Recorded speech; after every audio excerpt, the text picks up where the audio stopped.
السلام علیکم۔ کرونا ظاہر ہے آپ کو پتہ ہے ایک بہت بڑا چیلنج ہے، لیکن ایک چیلنج کرونا سے بھی بڑا ہے اور وہ ہے ٹڈی دل کا چیلنج۔ کرونا سے نپٹتے ہوئے ہمیں اس مصیبت سے گزرتے ہوئے ایک تسلی یہ تھی کہ جو بھی ہو کم از کم ہم خوراک میں خود کفیل ہیں اور ہمیں غذائی بحران کا، فوڈ کرائسس کا سامنا نہیں کرنا پڑے گا۔ لیکن ٹڈی دل نے ہماری یہ خوش فہمی بھی غلط ثابت کر دی اور اب صورتحال بہت خطرناک ہے۔ پہلے میں آپ کے سامنے رکھ دیتا ہوں کہ ٹڈی دل سے ملک کی سچویشن کیا ہے، کتنا نقصان ہونے جا رہا ہے، اور پھر ہم اس کے اوپر اپنی حکومت کی پالیسی کا ذرا جائزہ لیں گے کہ وہ کس حد تک تسلی بخش ہے۔ اس وقت ہمارے 161 اضلاع متاثر ہو چکے ہیں ٹڈی دل سے۔ پاکستان کا 38% علاقہ بریڈنگ گراؤنڈ بن چکا ہے، یعنی ایسا نہیں ہے کہ وہاں پہ صرف ٹڈی دل موجود ہے، بلکہ وہاں پہ اس کی افزائش نسل ہو رہی ہے، اور اس میں بلوچستان کا 60% ہے، سندھ کا 25% ہے اور پنجاب کا 15% ہے۔ اس میں ربیع کی جو فصل ہے اس میں 354 ارب کے نقصان کا خطرہ ہے، اور خریف کی فصل میں 446 ارب کے نقصان کا خطرہ ہے۔ اور آج میں اقوام متحدہ کی ایک اور رپورٹ پڑھ رہا تھا جو اس کا فوڈ اینڈ ایگریکلچر کا ادارہ ہے، وائس آف امریکہ کے ریفرنس سے یہ خبر ہے کہ پاکستان کو ٹوٹل ٹڈی دل کے پہلے اور دوسرے فیز کو ملا کے $5 ارب کا نقصان ہو سکتا ہے۔ That's a big amount, huge amount. یہ صرف بات کرنا آسان ہے۔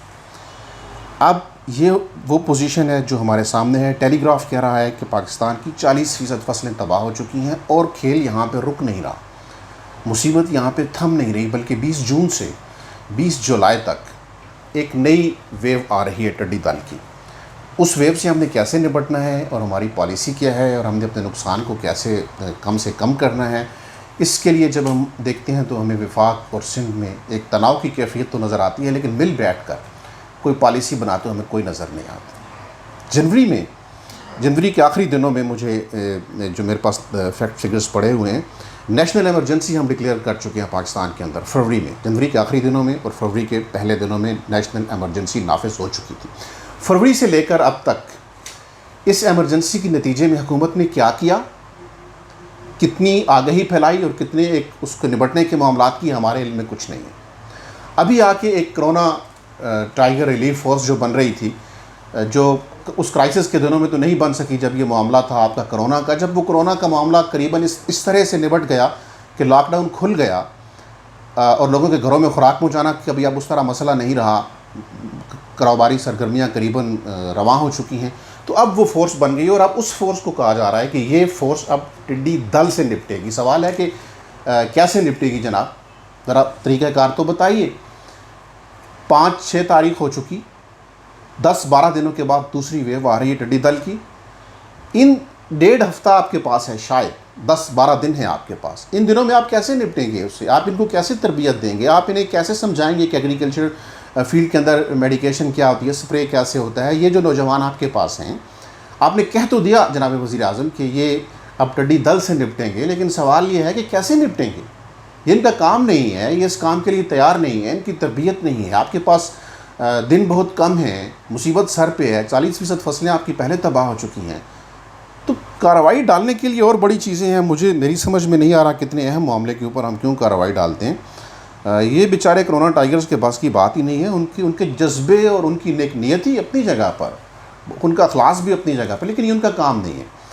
یہ ایگریکلچر ڈپارٹمنٹ کا کام تھا اور اس کے ساتھ کچھ اور تربیت یافتہ ادارے اس کی سپورٹ کرتے تھے، یہ بات تو سمجھ میں آتی تھی، لیکن کرونا ٹائیگرز اس میں کیا کریں گے، یہ بات سمجھ سے باہر ہے۔ اس کا مطلب ہے کہ آپ کے پاس کوئی پالیسی نہیں ہے۔ کل میری بات ہو رہی تھی نور محمد دھومر صاحب کے ساتھ جو بلوچستان کے منسٹر ہیں، وہ کہہ رہے تھے کہ ہم نے بھی وفاق سے متعدد دفعہ درخواست کی ہے، لیکن ہمیں بھی وفاق نے ابھی تک اس آفت سے نپٹنے کے لیے کوئی ریلیف نہیں دیا، کوئی اسسٹنس نہیں دی، جبکہ ہمارے بلوچستان کا 60% علاقہ اس سے اجڑ چکا ہے اور اس سے متاثر ہو چکا ہے۔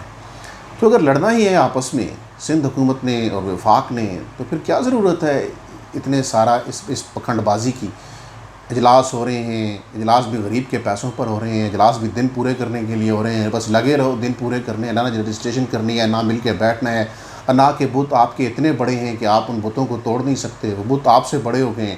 اب آپ کی آپس کی یہ جو ضد ہے، اس میں نہ کرونا کے اوپر آپ ایک یونیفارم پالیسی لا سکیں، نہ ٹڈی دل کے اوپر آپ کوئی ایک ٹھوس پالیسی لا سکیں۔ نقصان غریب آدمی کا ہو رہا ہے، آپ کا تو نقصان نہیں، اور آپ تو مزے میں۔ آپ بھلے آہو فغاں کرتے رہیں لیکن سب کر رہے ہیں آہو فغاں، سب مزے میں ہیں، کیا اپوزیشن ہو کیا حکومت ہو، عام آدمی ذلیل ہو رہا ہے۔ تو عام آدمی کے لیے اس عذاب سے نمٹنے کا کوئی منصوبہ نہیں ہے۔ اور یاد رکھیے جب یہ آپ کو فوڈ کرائسس آئے گا تو پھر آپ کو لگ پتہ جائے گا کہ زراعت کیا ہوتی ہے اور کسان کیا ہوتا ہے اور اپنی گندم کیا ہوتی ہے اور اپنی اجناس کیا ہوتی ہیں۔ ابھی تو آپ ایک دوسرے کو گالیاں دے لیں اسمبلی کے اندر بھی اور باہر بھی، اور فضول ایشوز کے اوپر آپ پریس کانفرنسز بھی کھڑکاتے رہیں، لیکن جب تھوڑا ہی دنوں کی بات ہے سب کو لگ سمجھ جائے گی۔ اچھا، حکومت کا معاملہ تو یہی ہے کہ وہ جو پرانے زمانے میں بسوں پہ لکھا ہوتا تھا کہ سواری اپنے سامان کی خود حفاظت کرے، تو آپ نے اپنے سامان کی خود ہی حفاظت کرنی ہے، کنڈکٹر بھائی جان سے تو کوئی توقع نہ رکھیں۔ البتہ اس کے ساتھ ہم ایک اور کام کر سکتے ہیں، اور وہ ہمارے ہی کرنے کا ہے، وہ سوسائٹی کے ہی کرنے کا ہے، اور وہ یہ ہے کہ ہم اپنے پرندوں کو محفوظ بنائیں۔ جب ہم پرندوں کو قتل عام کریں گے، جب ہم ان کو ماریں گے، جب ہم ان کے گھونسلے اجاڑیں گے، جب ہم درخت کاٹیں گے، جب ہم جدید طرز تعمیر میں اپنے گھروں میں ان کے لیے گھونسلوں کی کوئی گنجائش نہیں رکھیں گے اور نہ ہی یہ توفیق ہوگی کہ 2 گھونسلے لٹکا دیں، تو پھر پرندے ختم ہوں گے، اور جب پرندے ختم ہوں گے تو پھر اس طرح کی آفات تو آئیں گی، ظاہر ہے۔ ابھی جو پوزیشن لاہور کی ہے، میں دیکھ رہا تھا کہ 1960 میں لاہور میں 240 اقسام کے پرندے تھے، اور 1992 میں ان میں سے 139 قسمیں غائب ہو گئیں۔ اب 92 سے لے کر اب تک مزید کتنی اقسام غائب ہو چکی ہیں یہ ہمیں نہیں پتہ۔ ایک چڑیا ہوتی تھی چھوٹی سی، ہر گھر میں ہوتی تھی، اب وہ بھی نظر نہیں آتی۔